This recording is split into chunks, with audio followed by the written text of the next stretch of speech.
Let's begin. First, you need 1 cup of rice. You put the rice into the strainer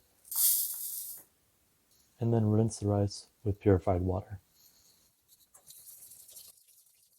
Now you need 2 cups of water. Okay, now add the strained rice to the water. Add a little bit salt, olive oil, approximately 1 teaspoon. Stir everything together. Now put high heat until the water starts to boil.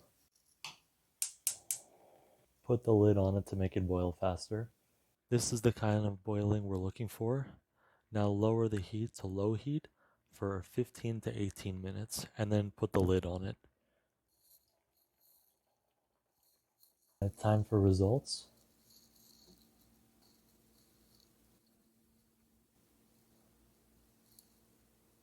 Perfect.